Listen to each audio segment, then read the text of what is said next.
Hey folks, Big Dino here again, and oh, wouldn't you know it, he's arrived.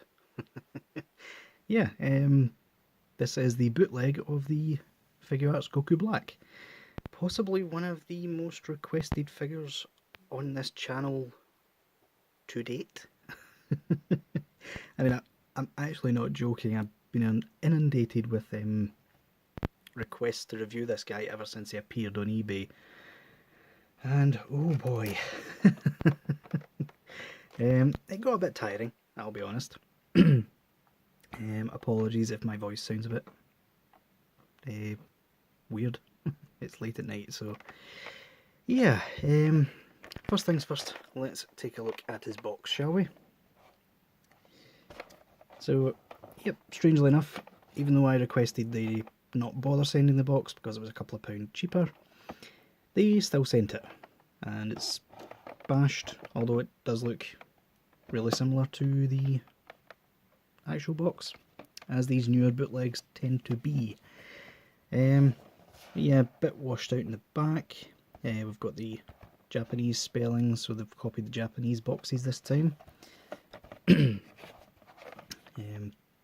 Bandai Collector's Shop, Dragon Ball Super, and a picture of him on the side.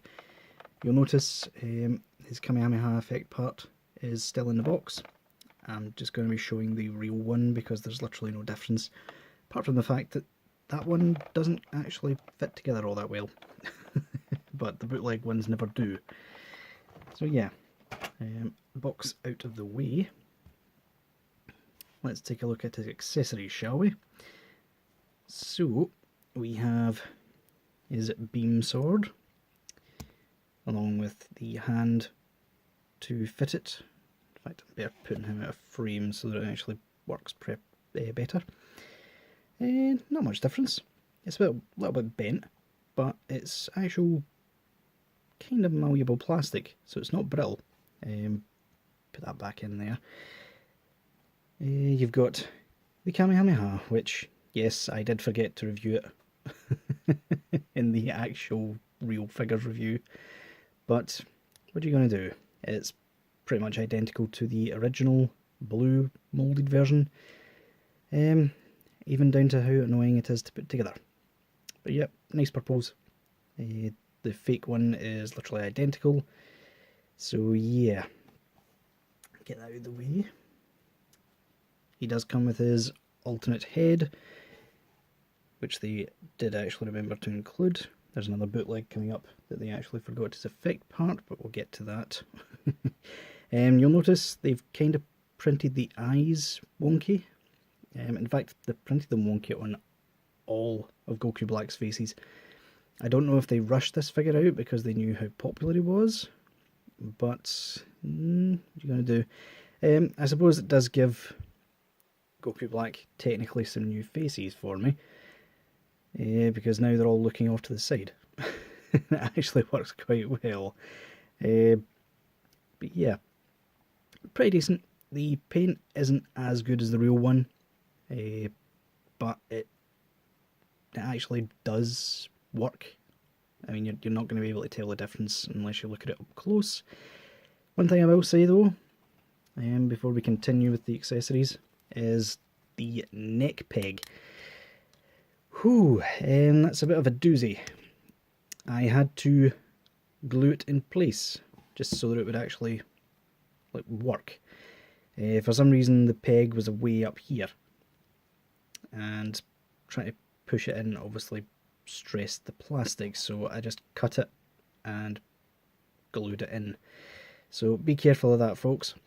It is easy enough to swap in and out, although I would recommend widening the rose head, because yeah, I'm not going to attempt that any more than I already have.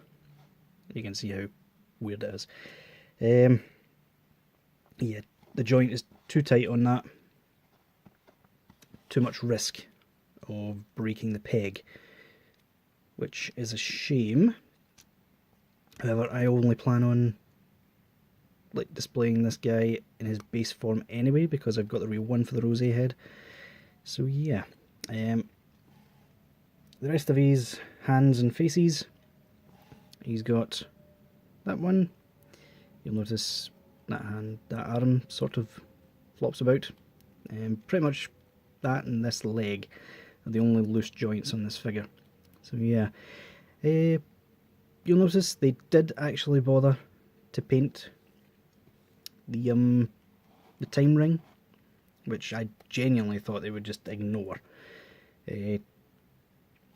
But they have painted it on all of them, and painted it quite well, I might add. I mean, it's just a little bit of silver paint, but they could have done anything really. Let's face it. You've got his Kamehameha hands. You've got his martial arts posy hands. As I just showed, you've got the two fingers holding up Vegeta's chin. Hands, which is a very weird thing to give him. A hand for him holding up the time ring, showing it off. And obviously two fist hands, one of which is on him in the packet. So yeah, in terms of extra faces, you've got that one, which isn't wanting to show very well, I don't know why. Come on, there we go. Probably the closest to looking forward on this figure, to be honest. And then you've got that one, looking a bit derpy. But on all of these, they've painted the Patara earring quite well. Another thing I thought they would just leave out, to be completely honest. And finally, you've got the smirking face, which is kind of looking off to the side. But I'll be repainting this face anyway, to use it on the Rosé head, because Rosé needs a smirk face. And yeah, that's it for accessories. Nothing missing, nothing out of place. I will say the front of the head does come off rather easy, but I would rather it come off easy as be difficult. But yeah, in terms of articulation, his head can look up and can look down, kind of hindered by the fact that I had to glue it, but there you go. The neck does go side to side, it does swivel. The arms are a bit tight, can go up to about there, which is a bit more hindered than the real one. Can swivel, biceps swivel, very, very tight, be careful with that joint. Elbow joint, this one is not loose, thankfully for that. You've got hinge and swivel ball joint here. The hands do pop off, but you know, try it. Yeah, they're big enough to where they can withstand a few swaps, but I wouldn't make a habit of doing it if you get this figure. Like I said, this arm is very, very floppy. You've got the ab crunch, which goes back quite well, and doesn't really go forward all that much. I don't know if anything's hindered back there. The sash, for some reason, is quite loose. This piece is not as pliable as the real one. It gets the job done. You can kick up to about there before it hinders, and it can go out quite far. You'll notice they forgot to paint the joint on that side. But it does still swivel. This side goes up as well. You've got the double jointed knees. This one is painted, not completely, mind you, but good enough. It is a bit floppy if you get to the middle. However, the Super Saiyan God and Super Saiyan 3 mold was the same, and I've got a feeling they've reused some parts here because his proportions are a bit off. But what you're going to do. His boots are a bit loose, so I don't think they used quite enough super glue to put it onto the top. Toe joints are working okay.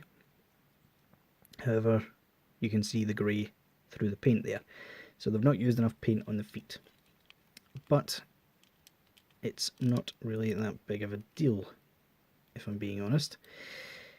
But yeah, I suppose the question you're all asking is this guy worth it?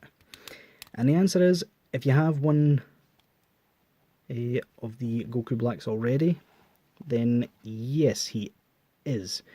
He does quite nicely as a secondary figure, like for the other heads. If you've already got two, I wouldn't really bother. But the joints are tight. There's not much wrong with them, to be honest, for a bootleg. And, well, yeah. Obviously, I would still advocate going for the real one before you go looking for a fake. But this guy does as a secondary, as I said. And he does well for parts as well. Especially the rosé head, which I think I'm going to either paint blue or yellow. Just haven't updated a Super Saiyan Blue or Super Saiyan, a normal Super Saiyan, I suppose, head. But yeah, that'll do it for this review, guys. So until next time, I'll see y'all later.